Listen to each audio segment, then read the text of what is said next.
the idea of Tehiyat HaMetim, debate among scholars, not among, in Orthodoxy, it's obviously a biblical idea, Torah Moshe Sinai, one of the 13 principles of faith.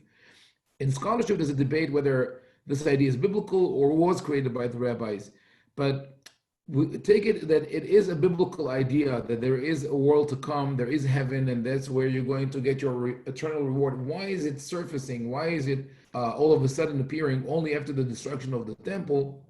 Because that was the time when people had questions, when people were really concerned with good and evil, asking, how is it possible? Yes, we were bad, we weren't perfect, but for God to destroy the whole world like that, for us, that was something that they could not understand. So that's where they decided that the only sort of decision, we could say, the rabbis realized that for people to hang on to hope, you have to emphasize that concept of Olam Haba.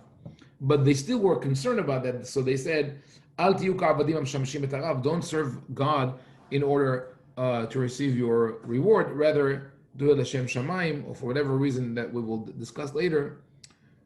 But unfortunately, it is still something that distorts the religious perspective of many people, many observant people. Less so in Judaism than in certain branches of Christianity.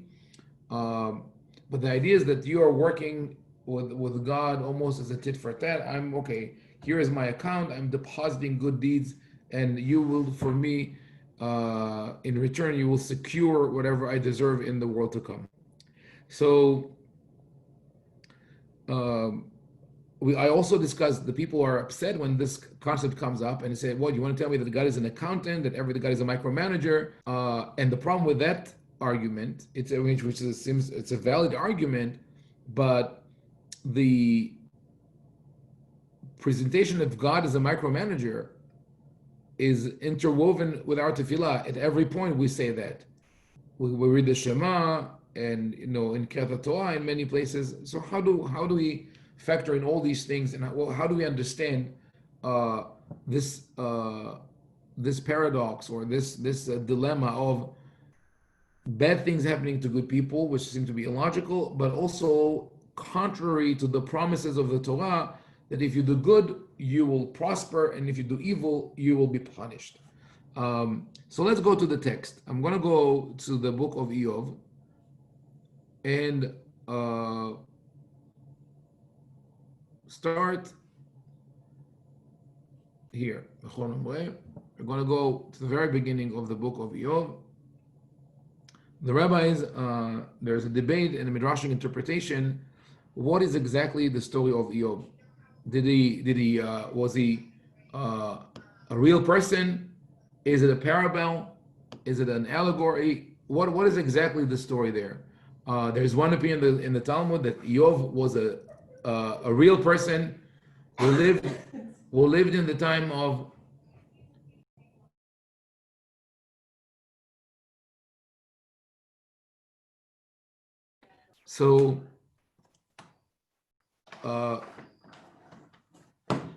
the Midrash, according to the Midrash, which is quoted in Bava Batra, Eov lived at the time of Paro, according to one opinion.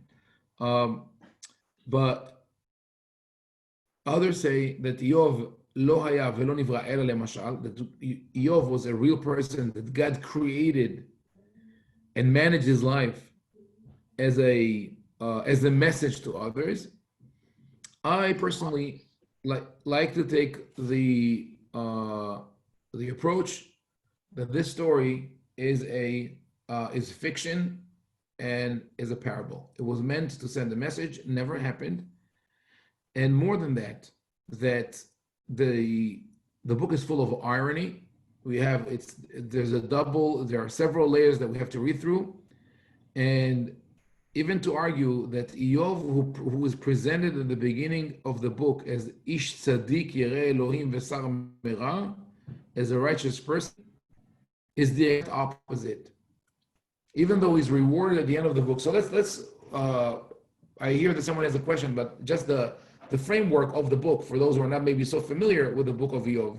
Eov became a symbol. In Hebrew, when you say that someone had Yisuei Eov, everybody knows what you mean. He's someone who suffered in a way that is unjustified, unfair.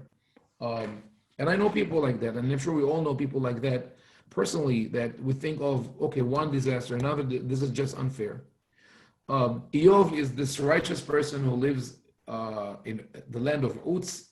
He's very prosperous, he's successful, he has 10 children, 7 boys, 3 girls, and everything goes perfect. And Eov is so righteous that every day or every now and then he brings sacrifices for fear that his children turned against God. Berechu Elohim, they cursed God.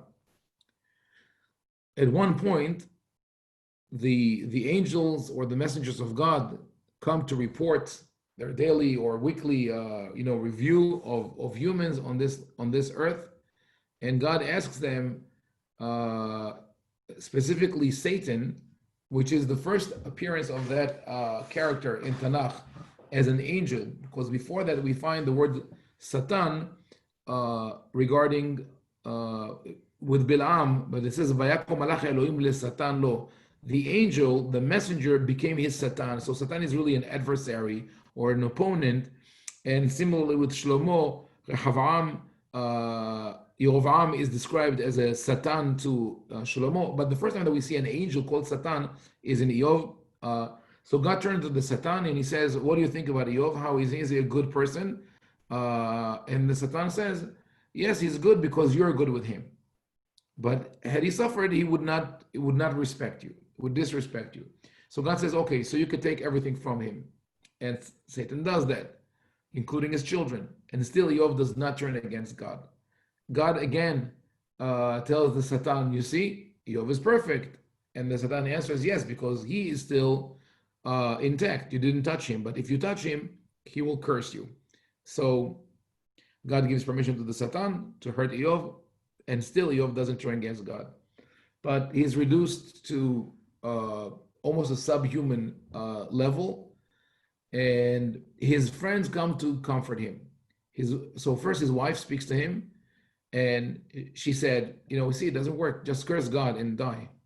Then his friends talk to him and they say, one after another, they rebuke him for not being strong enough to accept the tragedies that befell him after he always encouraged other people. And basically they say, Eov, if this is what happened to you, you probably deserve it. Meaning you argue, maybe we can infer from what you're saying that God is unjust and there's no real system of reward and punishment in the world. But that's because you don't understand your situation. You think you're righteous, but you're not. Then, after we read through the book about those 3 friends and their dialogue with Eov, someone appears, a new guy. It's almost like the Deus ex machina, God out of the machine that solves the problem in the Greek theater, Greek tragedy, and that person comes with a new idea that is also unclear exactly what he's saying. He's very verbose. He covers it with a very, very long introduction. Then God responds to Eov and to Eov's friends. And finally, Eov is restored to his original place. His children, he has new children. He has new prosperity.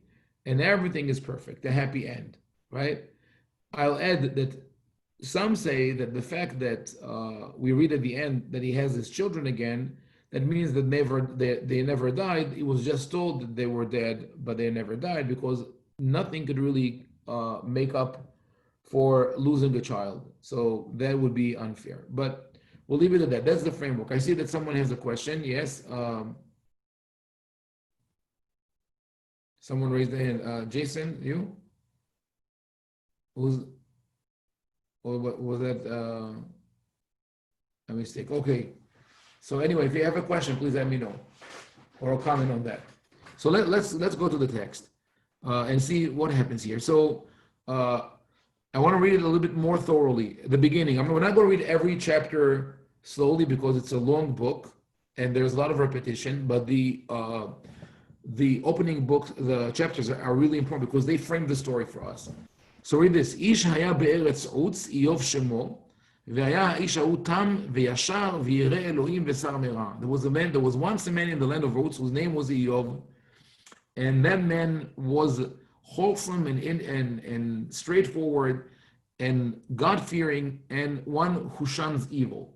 V'sar mera. We conclude with v'sar mera. Quick question. What? Yes. Quick question. 2 questions, real quick. What does his name mean exactly? Yov? What does that mean, represent? And what does the land that he lives in also represent? Okay, good. Yeah, so good point. Someone else has the microphone on because we have echo. So the land of Uz, we don't know where this is. Uz is mentioned in the book of Bereshit as one of the children of Shem. Uz, Vahul, Vageter, Vamash. It could be some. It sounds like a mythical land. It never appears anywhere else. No, I'm just saying also the meaning of the word Uz, the meaning of that word. And also, I'll explain. You know what I'm saying? What is that? Yeah. So the meaning of the word Uz sounds like Etzah, right? Uzu Etzah v'tufar, advice, a counsel. So it could be that the author says, I'm going to give you an advice here. Isha be'eretz Uz, I'm going to tell you something. I also will tell you beforehand that it is my opinion, and I know that there are other scholars who think that way, that the author of Eov is Yirmiyahu. The prophet Yirmiyahu is the author of the book. I agree. Okay. Now, the name Eov comes from a verb in Hebrew that is not very common. That if I'm correct, I have to check it again, appears in Tanakh as a verb only once, and that's the verb of to be an enemy. There's no equivalent verb in Hebrew, in English. You can't say he enemized me, right?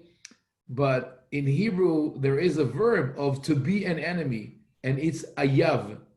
The Torah the Navi says, "Ve'ayav et oyevecha." God will be the enemy of your enemies. So Eov is not just a jumble, the same letters of the word oyev, enemy, but really it is the verb of being an enemy. So it's a bit strange, right? This name. Also, it is strange that we see about Eov, it says that he is sar mera, he shuns evil, he's Yereh Elohim, he fears God, but we don't see that he's called Oseh Tov, right? Avraham, for example, is described as Ki yeda'tiv le'ma'an asher yetzaveh et banav acharav ve'asu tzedakah u'mishpat. He will command his children to do justice and loving kindness, but not Eov. So keep that in mind. ויוולדו לו 7 בנים ו3 בנות. So he has 10 children, 7 sons and 3 daughters. ויהי מקנהו 7,000 צאן ו3,000 גמלים. He has 7,000 heads of sheep, 3,000 camels. ו500 צמד בקר ו500 אתונות. 500 oxen, yoke of oxen like double, and 500 she donkeys. So that also, those 2 verses tell us that this is fiction. I mean, to me, it hints at fiction because we have 3 units of possession or of ownership: the children, the flocks, and the working animals, and they all come up to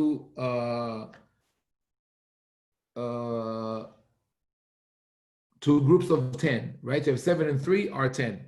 7,000 sheep, 3,000 camel, 10. 500 pairs of oxen, 500 donkeys, still we think of 1,000 animals. So there's like perfect numbers, perfect units. ועבודה רבה מאוד, ויהי האיש ההוא גדול מכל בני קדם, and he was greater than all the people of the east. And Kedem is a general name, not a specific land. והלכו בניו, ועשו משתה בית איש יומו, ושלחו וקראו לשלושת אחיותיהם לאכול ולשתות עמהם. His sons would go and would make a feast in the house of each one, each on his day, and they would invite their three sisters to come and eat and drink with them. Again, this seems like a fantastic story, right? Are they married? Where are their wives? Maybe this is in itself. This is the fantasy. You have 7 married children, and all their wives are get along with each other, and they're okay with having a parties and inviting the 3 sisters, and it goes on and on. But I'm kidding. Though the real thing is, this doesn't sound like real life. And are those kids? They're adults. So each one is his own house. I mean, whatever. Just leave it as a literary detail there. But they do a feast, maybe once a day, maybe once a week. But once in a while they do that, and they invite their sisters, and they all celebrate or eat together. What happens at the end of that feast? So apparently, Yemei Mishteh is more. The feast goes for more than one day. So maybe they did it once a month. Vayishlach Iyov vayikadeshem. Iyov calls his children and he prepares them, he sanctifies them for ceremony. V'yishkim baboker v'he'ela olot mispar kulam. And he gets early in the morning and brings sacrifices, burnt offerings, corresponding to all his children. He brings 10 korbanot. Ki amar Iyov. Why does he do that? Ulai hateu banai uberchu Elohim bilvavam. Iyov is concerned. He says, maybe my sons have sinned and blasphemed God in their hearts. They cursed God, and he would do that. That was his practice. So this to me is interesting. That something is missing in this verse. Look at it again. I mean, I'll say it again. They celebrate together, right? They have a feast together, and then Iyov calls all of them. He brings sacrifices because he says maybe they've sinned. What is missing in this pasuk, in this description of Iyov's interaction with his children? Something is missing. He's not with them. He's not with them. He's not talking to them. He doesn't say to them, "Tell me, my children, what were you thinking of when you did the feast? What was your purpose?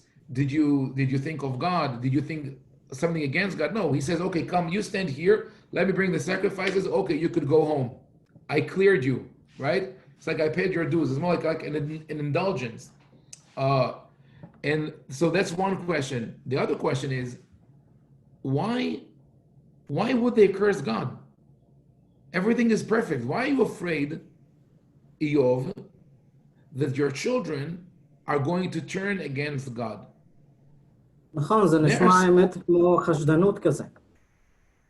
Hashdanut? Okay, why? Yeah. And we'll see later on that he suspects himself also. He's afraid of himself cursing God. It's a theme that runs through the book. Maybe he's in galut, and although he's materially successful and he has everything in life, and he prays to God, at the same time there might be influences around him that would suggest that his sons do have the possibility of sinning. The environment is suggestive of outside pressures that can cause one to sin, not unlike the United States. Okay, I hear, but that's another element that is missing in the book. We don't know where he lives. We don't know the historical period. We don't know that it happened in exile in Israel. We don't even know that he's a Jew. I was just going to say, we don't know he's Jewish. Exactly. Right? I think one of the opinions in the Gemara is Adam Harishon, isn't it? Isn't that one of the right? Well, he lived at the time of Adam Harishon. He lived at the time of Hashverosh. According to most of the opinions, he was not Jewish. He's not afraid of the of outside influences. But even if he is, the way the Torah, the Navi phrases it is Ulai hateu banai uverchu Elohim bilvavam. So the sin is the cursing God. Why would someone who's a spoiled brat, and I'm sorry to say, it seems that they don't have to work. They just can plan one party after another, right? They're the jet set of the land of oath, Maybe they lived in Beverly Oats. So, what? Uh, why would they curse God? What reason do they have to get up in the morning and say, "God, I don't like you. What did you do to me? What is the problem?" So, okay, let's leave it. Let's leave it for now. We don't know yet. Maybe it will reveal that in the book. Okay, as we read along. But I want to keep that thought in mind of why is Yov concerned with Birkat Elokim. ויהי היום ויבוא בני האלוהים להתייצב על אדוני ויבוא גם השטן בתוכם. The sons of God, of the messengers, the angels, it's also a strange term, but I'm not going to dwell on it. They come to present themselves to God, and Satan comes with them. ויאמר השם אל השטן, ויאמר השם אל השטן מאין תבוא, ויען השטן את השם ויאמר, מישות בארץ ומתהלך בה. God tells Satan where he's coming from, as if he doesn't know. And Satan says, I was traveling, here and there, just cruising in the land, literally. ויאמר השם אל השטן, השמת לבך על עבדי איוב, כי אין כמוהו בארץ, איש תם וישר ירא אלוהים ושר מרע. And so God tells Satan, did you see Job? Isn't he amazing? He's the best there is, right? Like you're talking to a detective, to the attorney general, to the prosecutor, and you start praising people and they say, okay, something is wrong. Why do you like him so much? And they will find fault. Or you talk to the IRS about your friend who was so successful in the last year. And is such a good guy and he pays all his taxes, right? Rabbi, So of course, Rabbi I'm thinking of the Hebrew phrase "Al titain pitchon pelas satan." Exactly. I mean, it's almost like God is inviting. He's inviting this. He's deliberately provoking, almost triggering. Yes. No, I wouldn't say almost. I say God is the provocator. He's the one who says, okay, go take care of Job. I don't like what he's doing. I want you to poke him. ויען השטן את אדוני ויאמר, החינם ירא איוב אלוהים?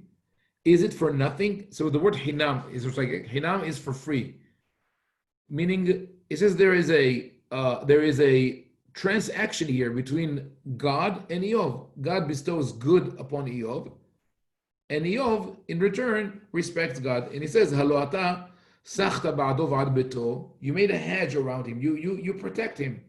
Protection, right? Who provides protection, by the way, in America? You know who provides protection? Well, okay, in Israel, you know it better. The mafia. This is the mafia charges money from merchants to protect them, right? If you pay us, we'll protect you, and other criminals will not touch you.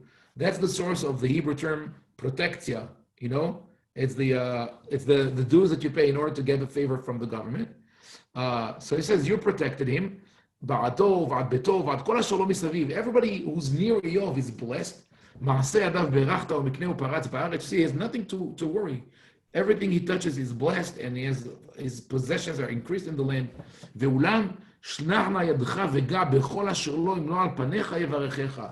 The Satan says, touch his possessions and he will curse you. See, again, the debate is, would Eov cross the line and curse God? And I'm going to translate this curse, but in the Tanakh, it's the euphemism is used yevarecheka. It's the opposite. He will bless you. ויאמר אדוני אל השטן, הנה כל אשר לא בידיך, רק אליו אל תשלח ידיך, ויצא השטן מעם פני אדוני. God tells the Satan, you have everything that belongs to him you can take, but don't touch him. And then Satan leaves, and ויהי היום ובניו ובנותיו אוכלים ושותים יין בבית אחיהם הבכור. It was the turn of the oldest son to invite all of his children, and they were all eating and drinking. ומלאך בא אל איוב. A messenger comes and says, הבקר היו חורשות והאתונות רועות על ידיהם, ותיפול שבה ותיקחם ואת הנערים יקו לפי חרב, ואמרתה רק אני לבדי להגיד לך. The angel, the messenger comes and says, I was with the cattle, the oxen, and the donkeys, and the people of Sheba, the Sabians, came and took them, and they killed all of your servants, and I was the only refugee to come and tell you. Think, by the way, an army that comes and grabs 1,500 animals at once must be a great army. It doesn't happen just like that. עוד זה מדבר וזה בא ויאמר אש אלוהים נפלה מן השמיים ותבער בצאן ובנערים ותאכלם וימלטה רק אני לבדי להגיד לך. Before he finished speaking, while he was still speaking, another one came and said, a divine fire came from heaven and consumed all 7,000 sheep. They're gone. That again must be a very powerful fire that Eov probably should have smelled by then, even without the messenger telling him. But that's not enough. Another one comes and says, the Chaldeans, people from Babylonia, came and raided your camels, 3,000 camels, and they robbed them. So now he has nothing. His sheep, his cattle, his donkeys, they're all taken. But then he says, your children were eating together in the house of the oldest brother. ויגע בארבע פנות הבית, ויפול על הנערים וימותו וימלטה רק אני לבדי להגיד לך. A mighty wind came and touched the four corners of the house, and the house collapsed on them, and they all died, and I'm the only survivor. So, if you ever saw the pain of a bereaved father, think of that. What is happening to him now is multiplied 1,000,000 times, all of his children. And that comes in rapid succession after all the other bad news that he's in a state of shock. He can't even digest what is happening. ויקום איוב, ויקרע את מעילו, ויגוז את ראשו, ויפול ארצה וישתחו. Eov gets up, tears his robe, shaves his head, falls down on the ground, and prostrates himself, vayishtahu, or worships God, as they translate here. Vayomer, Arom yatzati mi beten imi v'arom ashuv shama. I left the womb of my mother naked, and naked I shall return there. Adonai natan v'Adonai lakach. Hashem gave me, and Hashem took it away from me. Yehi Shem Adonai mevorach. May the name of Hashem be blessed. בכל זאת לא חטא איוב ולא נתן תפלה לאלוהים. And with all that, they translate for, but it's not. It should be בכל זאת, with all that, despite all that. Eov has not sinned, ולא נתן תפלה לאלוהים. He did not ascribe aught unseemly to God. So let's look at those psukim for a second. First of all, there are two phrases here that we know very well, right? Hashem natan v'Hashem lakach. If you were ever at a funeral or you officiated the funeral, you know those are the psukim they would say. Hashem natan v'Hashem lakach, Hashem mevorach. We lift them right out of the book of Eov. The second part of the pasuk, Yishem Hashem mevorach, is an idiom that appears several times in Tehillim. We say it in Tefillah every day. Yishem Adonai mevorach me'ata v'ad olam mimizrach Hashem shel nevo. But the key word in that phrase is mevorach. It says Hashem gave me and Hashem took it away from me. May His name be blessed. And here it's blessed in the original sense of the word, not a euphemism. Yishem Hashem mevorach. I bless God, as if saying to God, I know you tried to get me to curse you, but I will not do that. Now, bechol zot lo chata Eov velo natan tifla leElohim. This is what we read, right? Eov did not sin and did not give tifla leElohim.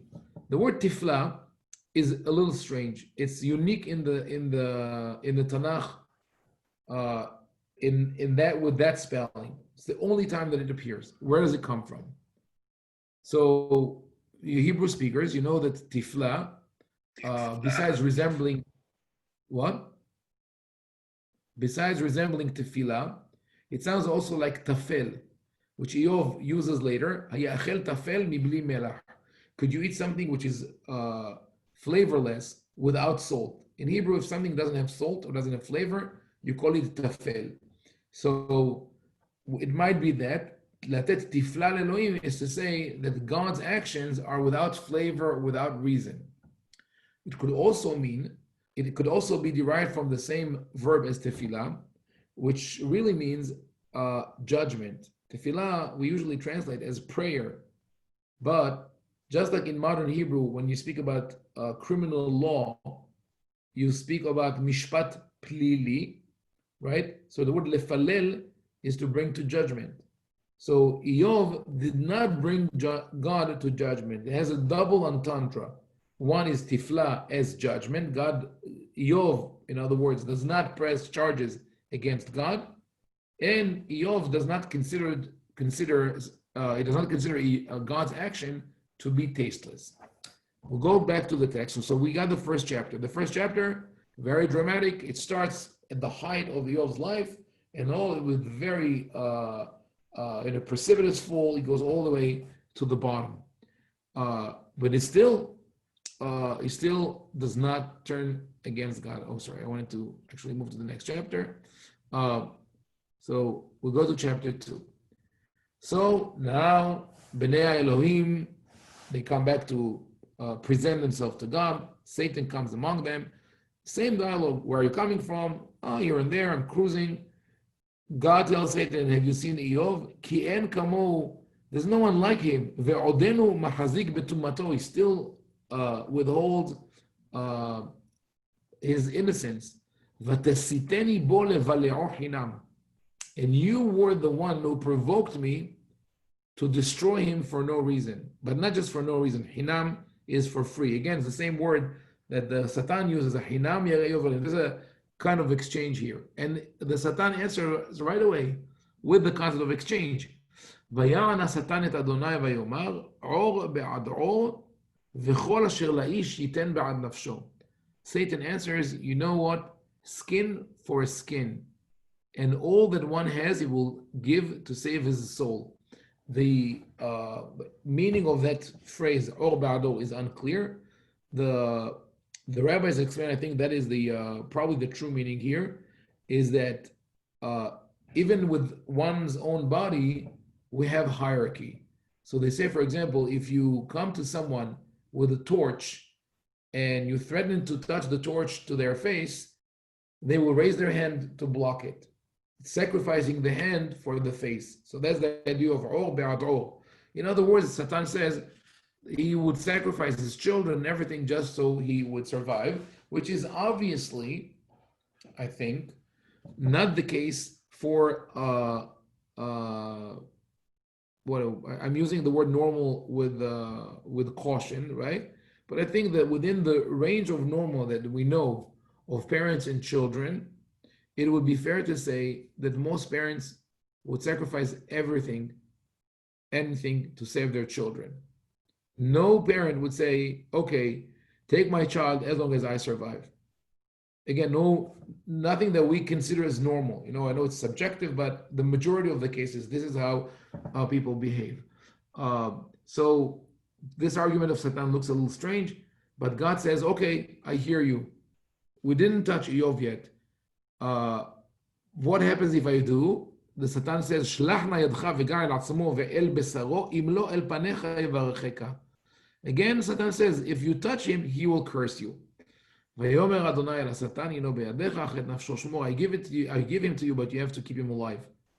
And the rabbis comment that on that, קשה היה צערו של שטן מצערו של איוב, משל אומרים לו לאדם, שבור חבית ושמור את ינה. They say the Satan suffered more than Eov because he had the task of afflicting him without taking his life away, as if that is the prize that he wants. So it's as if you tell someone, break the barrel, but make sure that the wine doesn't spill. So it was difficult for him. But that's a midrashic interpretation. Al pi apshat, what we read here is Satan now has a free hand to do whatever he wants as long as he keeps Eov alive. So not only God provokes the Satan, in a way he becomes now the chief torturer, right? When you tell someone, when you say, I mean, this is a phrase that you hear in horror movies, right? The investor, or in suspense, the investigator says, okay, we'll do everything, but we'll still keep the prisoner alive. That's not really existence. And God is the one who says, you have permission, what do you need? Waterboarding? Go ahead, do it. This is what God is saying. It's really scary.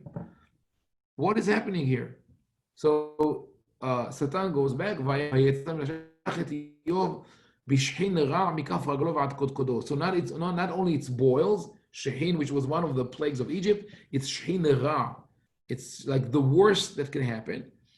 ויקח לו חרס להתגרד בו, והוא יושב בתוך האפר. So he took a potsherd to scrape himself because the pain of that itching from the boils is unbearable, and he sits in the ashes. So that's what I meant before, says he's reduced to something that is almost subhuman.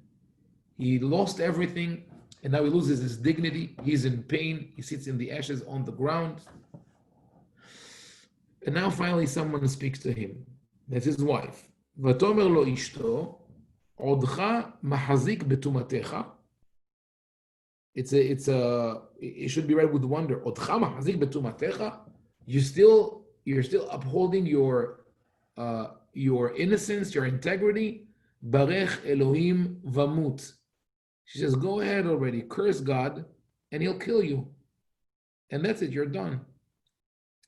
ויאמר אליה, כדבר אחת הנבלות תדברי. You talk as someone, either they translate impious, but naval is someone who is empty, who has no value, has no content. And that comes from the word nevela, a corpse, that the skin would be removed and would use as a skin, as a water jug. So that's nevel. It's completely empty and it could put anything in it. So it says you're a vacuous woman. You have nothing in you. גם את הטוב נקבל מאת האלוהים ואת הרע לא נקבל. Are we going to receive only the good from God, but not the evil? בכל זאת לא חטא איוב בשפתיו. With all that, Eov did not sin with his lips, or he did not express anything sinful. So let's think about this for a moment. Eov, the only one who survived from his family is his wife. And as someone who was a righteous person,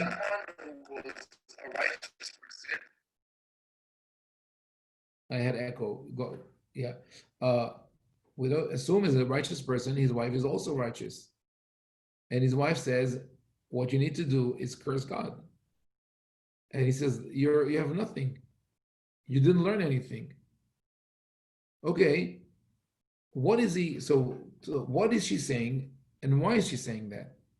Why is she saying it to you? Why is he upset, right?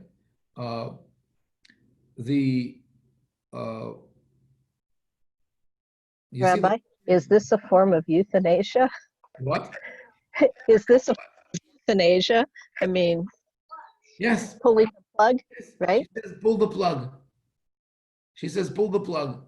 Why pull the plug? Because the world is evil. The world is evil. She says, basically, what Eov's wife tells him is to commit suicide. Rabbi, could you say that Eov's wife is him? This is his conscience back and forth, going back and forth with himself? Could be. But she's a character in the story. If you search, you Google the name of Eov, or in Tanakh, you can do a search within Tanakh, you will find that Eov is mentioned outside the book of Eov one more time. That's in the book of Yehezkel. And Eov is mentioned there with a friend. Let's go. I forgot exactly which chapter of I'm just saying that represents man thinking all the time, back and forth, all these things going through your head with all your travels it could be. through the world. I think it's metaphorical, but I think that his life represents himself, maybe back and forth, Then his friends come, different type of aspects. When you open your mic, for some reason, there's bad echo. You can send it by chat. It's bad. I'm sorry. But I hear that. Could be that Eov's wife is a metaphor to his conscience, and his three friends and Elihu and all of them. But if we say that the whole story is fiction, if the whole story is fiction, then the characters in the story could be real people, or representing real people. Eduardo comments that he loses his descendants, right? Yosef is meshed with Noah, exactly. Eov, Daniel also is another story. But what do Eov and Noah have in common? The chapter in Yehezkel, I should bring it up 1 second, but let me first open the Shoot project, so I pull it up there. The context in Yehezkel is that Yehezkel speaks about teshuvah, the power of repentance, and says, how do you save your life? How do you save yourself from disaster? And he says, Rabbi Rabbi Soloveitchik, in his book Lonely Man of Faith, makes the connection, what you're talking about, between Noah and Eov by saying that they're both singularly concerned about themselves and their house. They are not concerned about humanity. And repentance and redemption, specifically redemption of man, is found through this humble surrender of man in prayer to God singularly, but on behalf of humanity. So when you're petitioning God, you're doing it in a singular, awe-stricken way. However, when you're doing it, it's not about you. It's about humanity that you have to pray for. Thank you, David. So I'll tell you off the bat that I agree with Rabbi Soloveitchik in speaking and saying that Eov and Noah care about themselves and not others. I disagree with him on other things, especially in the way in which we bring goodness to the world is not just by submitting ourselves and praying to God, but rather taking action. And I personally, I take issue with even the title of the book of Rabbi Soloveitchik, that, and I had debates about it with my very, very good friend, Zichrono Livracha, Rabbi Ezra Labaton. We worked together. He's a rabbi, I was as assistant rabbi, about Rabbi Soloveitchik and his Hashkafa. But to me, the title, The Lonely Man of Faith, already shows that something is wrong, because if you're a man of faith, you can't be lonely. That's someone speaking from almost a place of elitism, there are only few people who could be there. For me, a man of faith is always in society. But anyway, thank you for the comment. I agree with you. And I'll show you the pasuk in Yehezkel. It's in Yehezkel, Perek Yudaled. And this is what the Navi says: Ben Adam, Eretz ki teheta li lim'ol ma'al. If a land sins against me, and there were those three people in it, Noah, Daniel, ve'Iyov. Noah, Daniel, ve'Iyov live in the land. Hema betzidkatam yenatzelu nafsham ni'um Adonai. They would save their souls, I swear, God says. And then if a wild beast would come, shloshet ha'anashim ha'ele betocha, and those three people would be there. Im banim ve'im banot yatzilu. They will not save sons or daughters, but only they themselves will be saved. Or if a plague comes to the land, and Noah, Daniel, ve'Iyov betocha, and those three people are there, so it's interesting that when we're bringing Noah, Daniel, and Eov together, and God says those three righteous people would not be able to cover for the land. They could only save themselves. Don't rely on the righteous people to save you. It seems to be that that's what the pasuk suggests. But the other layer, like David said, the reading of Rabbi Soloveitchik, is that Noah would not bother to save anyone. Eov would not bother to save anyone, not even his children, not because he doesn't care. What the Navi Yehezkel is saying is not that Noah would not try to save his children, but rather that he never really influenced his children. And therefore, if a calamity comes because of the behavior of the people, they will still behave in a way that deserves punishment. So I'll explain that when we talk about Eov and Noah. Let's go first to Noah. What is the first thing that Noah does when he comes out of the ark? He gets drunk. He gets drunk, right? How long How long does it take to get drunk after you come out from the ark? Anyone in the wine business? Few months. Few months. You plant. It says vayita keren, vayishkar. A few months from harvesting, but it takes a couple of years to get the grapes because there's nothing there. So Noah comes with the mission. I need to get drunk, right? I need to get drunk. He plants the vineyard. He waits for the grapes to grow. He harvests them. He makes wine, and he gets drunk. Why does he get drunk? He's devastated. He's devastated by what happened to the world. Something happened. He was told. He was warned beforehand. He didn't do anything about that. So he gets drunk. At least he might find solace in the fact that he has his children around him. Maybe not. Maybe his children learned from him to become sensitive, right?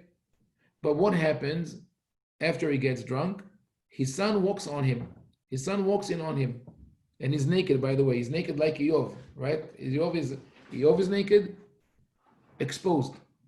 To be naked is to be exposed. There is a connection here. It says, Vayishkar Noach vayitgal betoch aholo.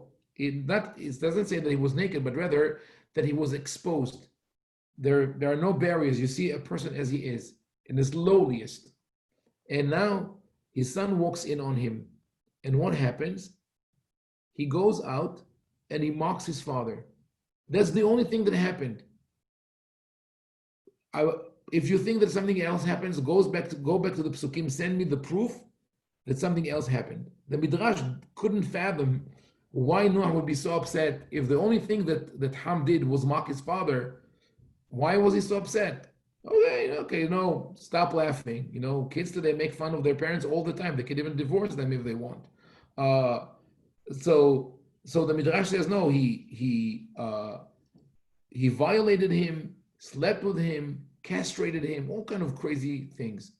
But the pshat is the pshat. This is what happened. Ham walks in on his father, sees him naked, sees him exposed. He goes out and he tells his brothers, our father is a jerk. Sorry, look at him. Look what he did to himself. He is nothing, and he makes fun of him. The brothers dismiss him. They go and they cover their father. Noah gets up, and what does he do? Right? And he curses. Who does he curse? Canaan. Who is Canaan? Canaan is the fourth son of his third son, right? His youngest, in other words, his youngest grandson. You know who Noah curses, in my opinion? He curses himself. He is upset at himself. He would have cursed himself, but he sort of like delegates it far away to the last child of his last child. Why is he upset? Because he realizes that everything he did was wrong. He was saved because he was better than others, but he didn't care about others. But even during the year that he was in the Teva and the years that came afterwards, he was not able to inculcate in his children the minimal respect for other people. If you don't care about someone who is in a situation like that, he's vulnerable, he's compromised, you wouldn't care about other people. That's what Noah realized at that moment. Rabbi, I'm sorry, Rabbi, is it all right if I go ahead. Chime in? Yeah. Okay, so I wanted to just touch on a few things that most leaders that we read in biblical history, most of the leaders didn't necessarily make for good fathers. And the reason why I say that is because David's house was full of blood. It had some family dysfunction there. Mm-hmm. Shmuel had some family dysfunction when it comes to his sons, as it talks about. So there is a trend, right? Moshe's sons, exactly.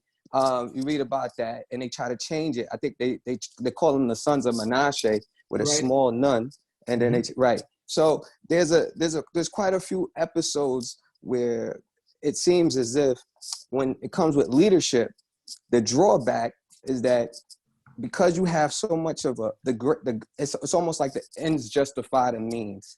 Okay. If I save the nation, there's a chance that somebody will save my sons because I'm saving so many sons, right? So that was one of the things. Now, I was looking at the severity when I read about when it mentions when the pasuk that you just finished reading, at that time when it came to Eov, and it mentions, you just mentioned it, and it talks about Daniel and all the different people, they will only be able to save themselves. I looked at it as if their righteousness or their devotion wouldn't be enough for that generation due to the amount of sin that we was committing. Because I believe there's another part, I think it's in Yirmiyahu, where it says you've done worse than your fathers. So it seems like the generations have continued to gradually get worse. Okay, so I want to address that. It's a good point. I said that's another interpretation you could read there. And it's a good point that you made about the leaders in Tanakh. I think that's, in a way, is the beauty of Tanakh, that the Torah and the Tanakh do not portray our leaders as perfect people. They have their faults, they have their shortcomings. But when you think about David and Moshe and Shmuel, even if they failed with their children, but they made a huge impact on the nation. Nobody is perfect. Nobody can save the whole world. Some people could impact their children and not others. Some people can impact their, others and not their children. The greatest leaders, when you really start digging into their lives, you'll find people who were compromised or were hurt by their actions. But the question is, did they try to influence others? Did people listen to them? Did people understand anything from them? So I think that's what I'm trying to highlight here, that Noah and Eov are extreme examples of people who have no impact on their environment, no impact on their community, because Noah lets everybody perish in the Mabul, and no impact on their children, because you see that even, you could say maybe Shem and Yefet were better than Ham. But Eov, what Eov discovers in this pasuk, and with that we will conclude today, what Eov discovers is that his wife, who lived with him her whole life, never learned from him that it is not right to curse God. And he says, you're empty. But if he thinks that he knows more than her, he should have been the one to transmit that information to her. You see, a husband and wife who live together, if she had 10 children, we don't know that he has more wives, so she was the mother of his children. So to have 10 children who throw parties together means that the youngest of them was at least 20 years old. And that means that they were at least married 35 years. In the course of 35 years, she didn't learn anything from him. He failed to transmit his education. Now, why is she telling him, Barech Elohim Vamut? She tells him, we both know that this is your greatest fear, and we both know that God will destroy you if you do that. And this is your way to commit suicide, because the world is evil. And the system that you believed in doesn't exist. So I want to, Be'ezrat Hashem, will continue. We just started, we did 2 Prakim today, and Eov has 48, I think. But don't worry, we're not going to go with the same pace through the whole book. But I want to show you that in the book of Eov, there are different schools of thought of how you address catastrophe. How do you address tragedy and injustice? And Eov's wife is the first. Very painful, but she says, it's about time that you understand, get up and smell the tragedy. Nobody cares. This is the world. It happens to a lot of people who went through great sufferings, that they just give up on the world. They become totally apathetic. They don't believe that anything. If you ever read, I'm going to spoil it for you, but the Kite Runner was a book that gave me that feeling, of Eov's wife. And she's right from her point of view. She lost 10 children. But the interesting thing is that he is the main character. What about her? So obviously it's fiction, right? We're focusing, we're shining the light here on Eov, but she's the first approach. The first approach to tragedy is the world is unjust.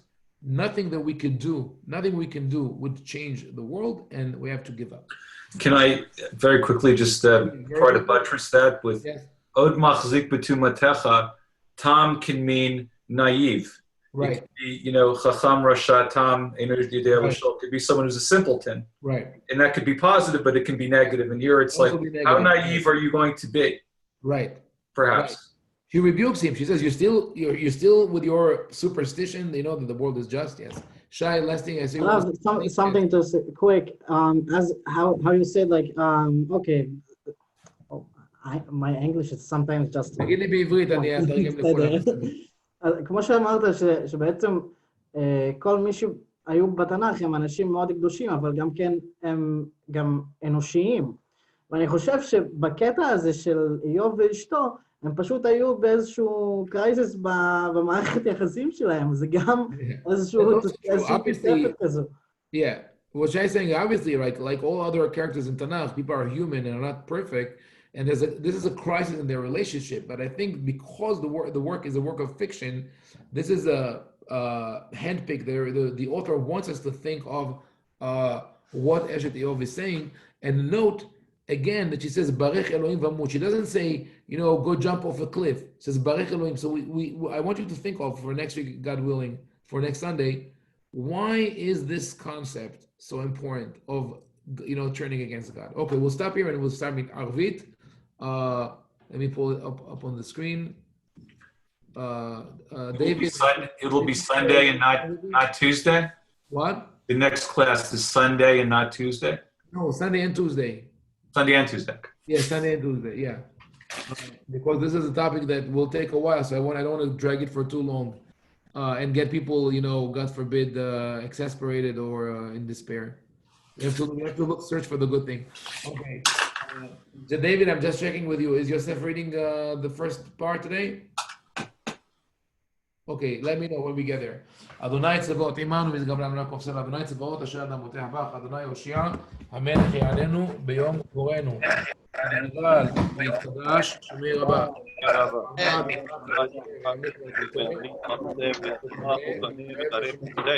Amen.